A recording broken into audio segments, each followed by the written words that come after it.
어떻습니까? 오늘도 주님의 날이 왔습니다. 이 시간에는 이제 하나님의 말씀을 듣는 시간인데, 제가 말씀드리는 성경 말씀은 그 본문에 의해서 본문 중심으로 말씀을 드리니까 잘 들어보시면은 은혜가 되실 겁니다. 이 시간에 하나님의 말씀은 창세기 9장 20절에서부터 27절까지의 내용을 가지고 말씀을 드리겠습니다. 하나님의 선택한 하나님의 사람 노아는 하나님의 명령을 받고 방주를 지어서 그 속에 들어간 사람들은 다 삶을 얻었고, 그 속에 들어간 짐승떼들은 생명을 보존을 했습니다. 그런데 남은 모든 사람들은 다 전멸했죠.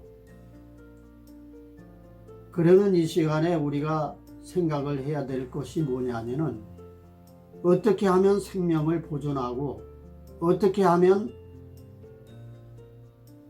하나님의 진로를 받아서 다 죽을 수밖에 없게 됐느냐, 이겁니다.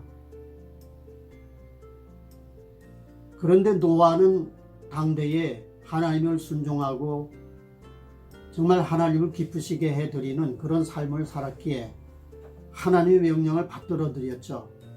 마음에 안 맞더라도 하나님 말씀을 잘 순종했다, 이 말입니다. 그런데 나머지 그 세상 모든 살아가는 사람들은 오히려 하나님의 사람 노아를 비웃게 됐고, 그 방주 짓는 동안에 정말 잘못한다고 하는 가족들 또한 그 친척들이 많았을 겁니다. 주변 친구들 할 것 없이 야, 너 왜 그렇게 방주에만 매달려 있느냐, 이렇게 비난의 눈초리로 보던 사람들이 많이 있었을 겁니다. 아니, 세상이 망한다고 하는데 그걸 어떻게 믿어? 보아하니 햇빛이 쨍쨍 쬐고 비 올 것 같지도 않는데 무슨 배를 짓느라고 개를 쓰냐, 헛고생이다, 이렇게 하는 주변의 사람들이 많이 있었지요. 그런데 노아는 그 말 들은 채 만채 하고 하나님의 명령대로만 앞을 향해서 뚜벅뚜벅 걸어간 겁니다. 120년 동안 그 세월이 찼기 때문에 세상은 뒤집어진 겁니다. 그래서 노아의 식구 그 이외에는 생명을 보존하지 못하고 전부 싹쓸이 해버린 거죠. 전멸된 거죠. 하나님의 진로는 이렇게 무섭습니다. 한꺼번에 그냥 싹쓸이 해버리는 겁니다. 그래서 우리는 지금 편안하다, 안전하다 이렇게 하고 살아가고 있지만은, 그러나 이 때가 얼마나 남았는지 우리는 모르는 겁니다. 갑자기 하나님이 도적같이 임한다, 이렇게 예수님이 가르쳤었습니다. 도적이 뭐 언제 내가 너희 집에 가서 물건을 훔치러 간다 이렇게 경고하고 오는 사람이 있겠습니까? 그건 도적이 아니죠. 그래서 갑자기 하나님의 진로가 나타난다, 이거죠. 그 진로가 나타나기 전에 우리는 하나님의 뜻대로 바르게 성경 말씀대로 좋든 나쁘든 뚜벅뚜벅 걷다 보면은 우리 앞에는 우리의 생명을 보존해 주시는 하나님의 놀라운 영원한 나라가 기다리고 있다, 이것을 우리가 믿고 가야 되는 겁니다. 그런데 그 방주 속에 들어간 식구들이 방주에서 나오게 됐습니다. 나와서 이제 농사를 짓게 됐죠. 주로 그 이스라엘 역사를 보면은 그 사람들이, 유대 사람들이 주로 이제 농사 짓는 품종이 뭐냐면은 그 포도 농사를 많이 지었던 거 봅니다. 가축들 기르는 거, 포도 농사, 이것을 주로 주업으로 이렇게 하는 사람들이 그 시대는 많았던 거 봅니다. 그래서 노아도 포도 농사를 짓고 대작을 하게 됐습니다. 하나님 복을 줘가지고 그 나무마다 주렁주렁 열매가 맺고, 그래서 그 소출을 해서 창고에 들이고, 또한 그것으로 인해서 살아가는 그러한 환경이 열렸습니다. 근데 포도 농사가 잘 되어서 이제 포도즙을 만들어 가지고 노아가 많이 먹었던가 봐요. 그래서 오늘 이 시간에는 이제 그 제목으로 붙인다면 노아의 실수, 이러한 제목으로 좀 말씀을 드리겠습니다. 사람이 위험한 고비를 넘기고 어떠한 재앙이, 어떤 전쟁이 이 세상에 도저히 생각하지 못하던 그런 일들이, 큰 일들이 벌어져 가지고 그것이 이제 다 지나가고 편안이 왔죠. 편안한 그런 시대가 왔습니다. 그래서 농사도 잘 됐고 가축을 먹일 그런 꼴도 많아졌습니다. 그 홍수로 말미암아 할 때는 이거 야단났다, 다 죽었다 이렇게 생각이 되지만 그 홍수도 결국은 지나갔지요. 그래서 노아는 정말 편안한, 평화로운 그런 삶이 되었습니다. 그럴 때에 이제 잠깐 하나님을 잊어버릴 수가 있어요. 경각심을 갖게 만드는 그런 시대 속에서는 기도하고 그냥 믿음으로 살고 발광하고 이 재앙이 좀 지나갔으면 좋겠습니다. 이 어려움이 지나갔으면 좋겠습니다 하고 하나님 앞에 늘 열심내는 그런 신앙생활을 하곤 합니다마는 그 어떠한 큰 일들, 재앙이, 또한 어려운 문제점이 지나가면은 편안해지잖아요. 근데 사람의 신앙이라는 게 어려울 때는 그냥 열심히, 우리나라도 그 70년도에 80년대에는 못 살았거든요. 그때는 정말 신앙 좋은 사람이 많았습니다. 먹고 살거나 굶거나 할 것 없이 교회가 미어 터졌죠. 또 제가 어릴 때만 해도 여기저기 그냥 천막 쳐가지고 개척교회 하는 사람들이 많았어요. 근데 보면은 천막교회를 하더라도 하나님이 사람들을 많이 보내줬어요. 열심히 그냥 하나님을 섬기는 겁니다. 하나님은 부자교회에 계신 게 아닙니다. 가난한 사람 중에라도 하나님을 간절히 찾는 이러한 사람을 찾습니다. 그런데 노아도 그런 어려운 문제가 해결이 되고 그 농사를 지어서 잘 되고 먹을 것이 많아지고 환경이 평화로워졌단 말이죠. 평화로워진 그 환경 속에서 하나님을 잠깐 잃어버린 것 같습니다. 하나님 잠깐 계십시오. 내가 조금 세상에 누릴 것을 누리고 좀 볼장을 보고 이렇게 하나님 앞에 다시 오겠습니다. 이러한 마음이 생겼단 말이에요. 그러다 보니까 포도 농사가 엄청 잘 된 거예요. 대축복을 받았죠. 풍년이 들었습니다. 그래서 그 포도주를 이렇게 집집마다 담궜나 봐요. 이스라엘 그 사람들은, 유대 사람들은 그것을 하나의 그 음료수로 생각하고 이렇게 먹었던가 보죠. 그런데 포도라는 게 희한한 게 말이죠. 이렇게 오랜 세월 동안 보관을 하게 되면 그 속에 이제 알코올이 생겨요. 그래서 술이 돼 버리는 거예요. 우리 소위 말하면은 그 인조적으로 만든 술이 아니고 뭐 자연 발생하는 그런 술이 되는 겁니다. 그런데 하루는 그 포도주를 좀 많이 마셨는가 봐요. 그러니까 항상 편안할 때에, 평화로울 때에 죄를 짓는가 봐요. 이게 포도주를 마신다고 해서 죄가 되는 건 아니고, 하나님을 포도주로 말미암아 그 포도주 취하는 건 뭐냐면 그 하나님을 향한 열심이 좀 없어졌다 그 얘기죠. 그래서 하나님의 생각하고 사람의 생각하고 다릅니다. 사람은 잠깐 세상에 도취해서 살 수가 있어요. 포도주를 마셔서 취할 수도 있어요. 그 알코올에 가까이 할 수도 있어요.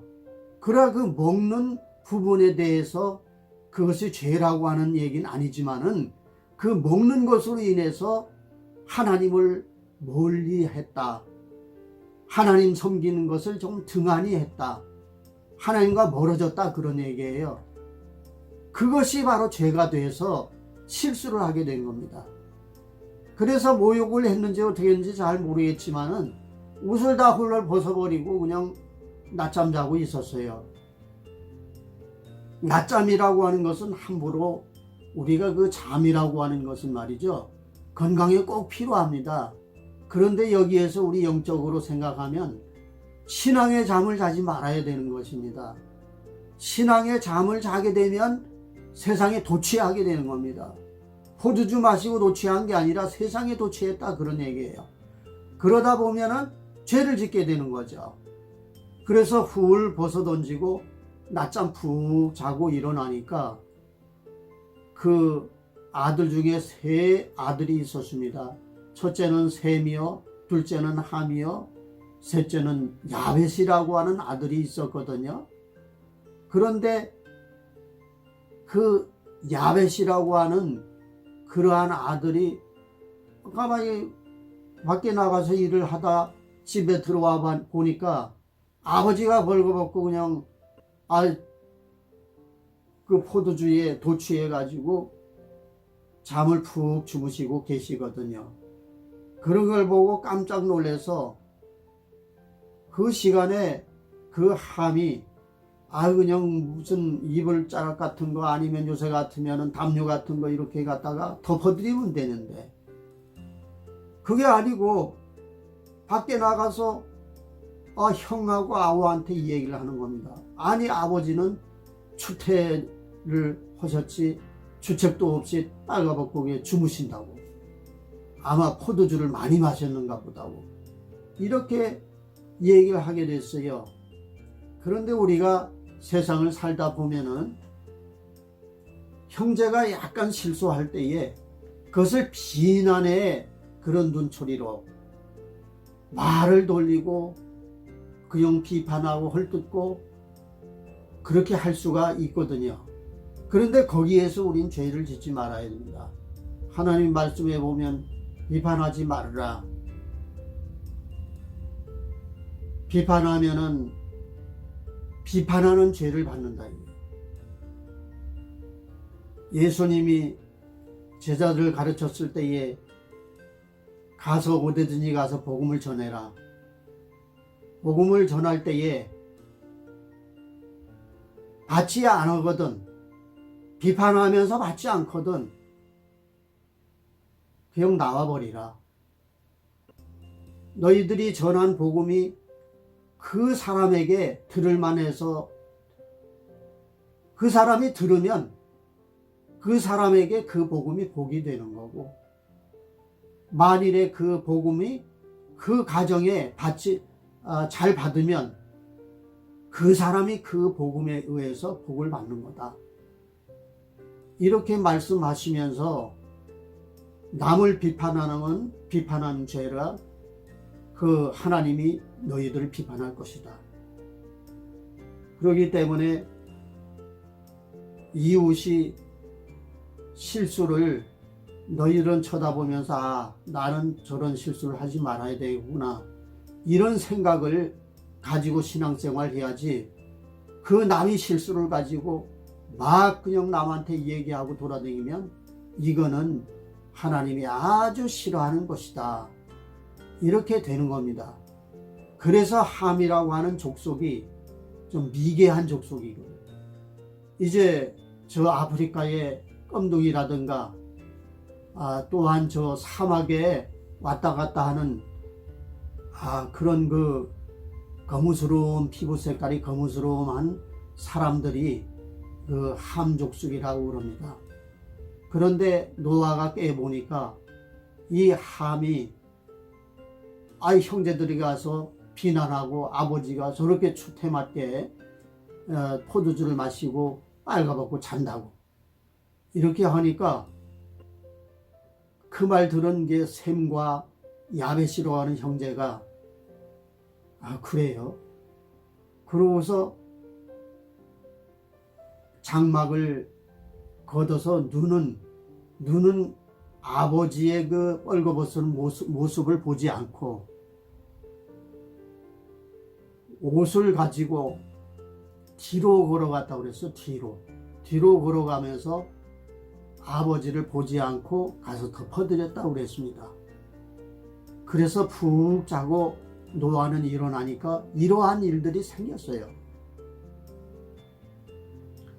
그래서 노아는 얘기합니다.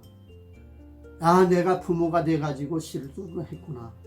자식들에게 보지 못할 것을 보여줬구나. 참 하나님 앞에 부끄럽기 짝이 없다. 그건 하나님의 사람이기 때문에 하나님의 말씀을 얼른 깨닫게 됐죠.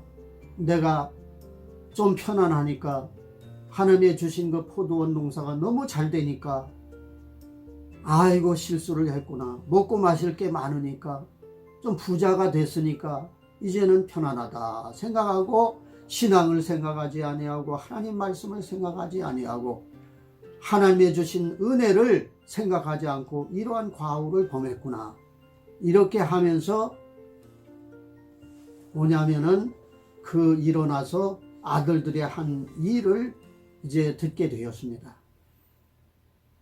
그래서 노아가 이제 아들들의 행한 모습대로 하나님 앞에서 얘기를 합니다. 셈은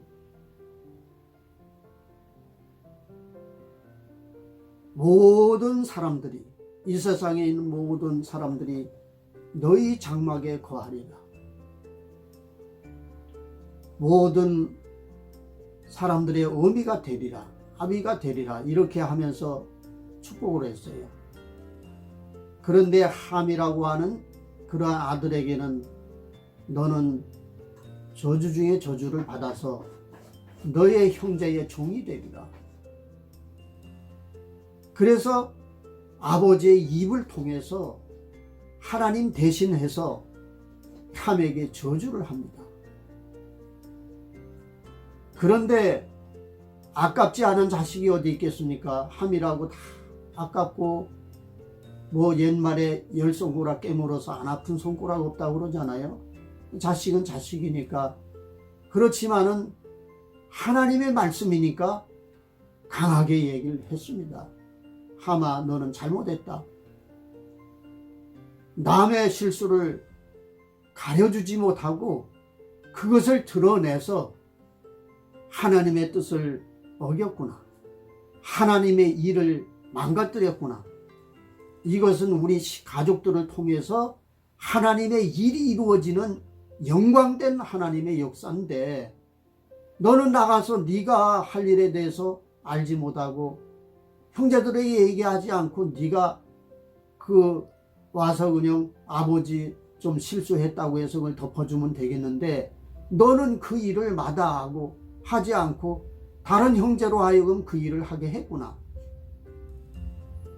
그러니까 다른 형제는 믿음으로 살게 됐고 이 함은 믿음을 안 지켰죠.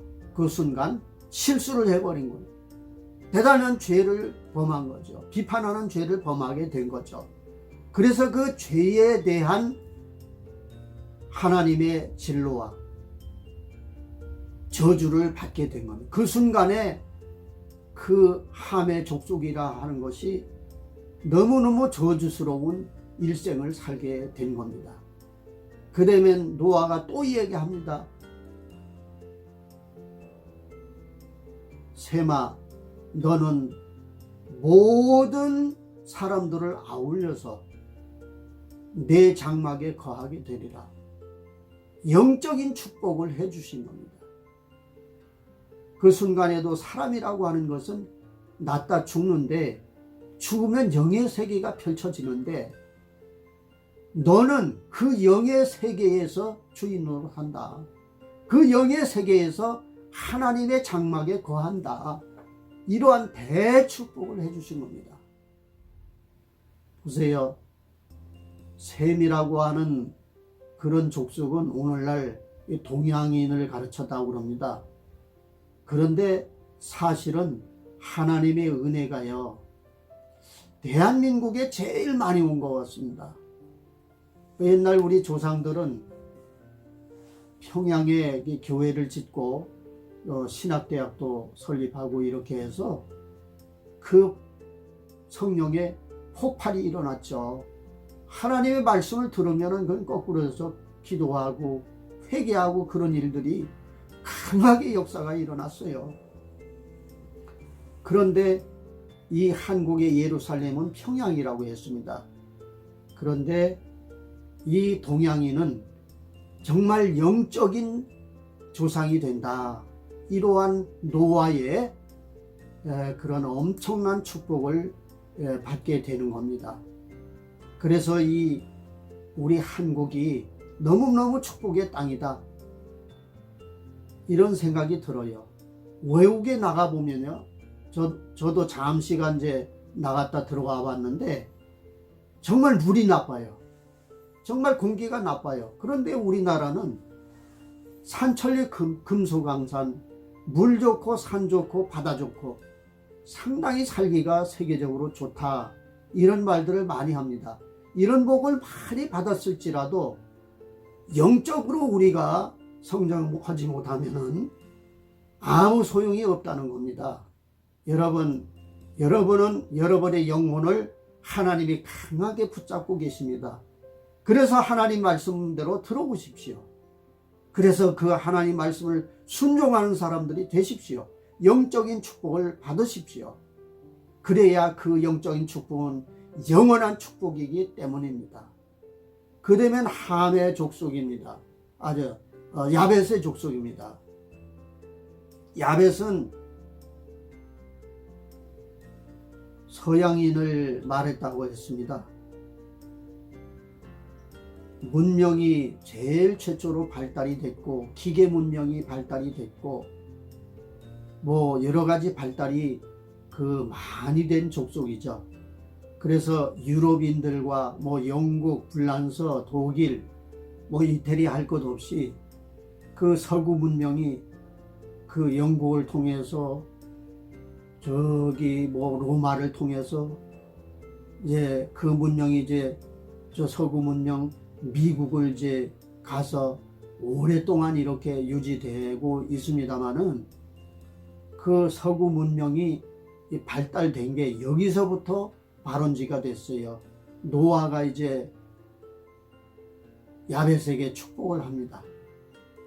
야벳은 창대하는 그런 축복을 받겠다. 그 축복은 뭐냐면 이 세상에서 너무너무 잘 되겠다는 겁니다. 기계 문명이 왕성하고 또 사람의 삶에 있어서 혜택받는 걸 왕성하고, 이 세상에 있을 동안 모든 인간들이 야벳을 통해서 복을 받겠다. 이 사람에게 육신의 복을 많이 받겠다는 뜻이죠. 그래서 세 가지입니다. 영적인 축복은 셈을 통해서 줬고, 육적인 축복은 야벳을 통해서 줬고, 그다음엔 함은 저주를 받았으니까 어떻게 하면 저주를 받는가 하는 것에 대한 하나님의 말씀을 우리에게 증거해 주시는 것입니다. 오늘 이 시간에 핵심은 그겁니다. 셈의 자손이 우리 문명을 지배하고 있고 우리 한국을 지배하고 있습니다. 앞으로 중국도 지배할 것입니다. 중국도 지배할 것입니다. 그 셈의 문명이에요. 그것은 영적인 문명입니다. 예수님의 족속입니다. 우린 그런 축복을 받은 민족이라서 강한 긍지를 가지고 예수를 잘 믿고 살아생전 동안 하나님을 잘 섬기는 여러분들이 되시기를 간절히 바랍니다. 감사합니다.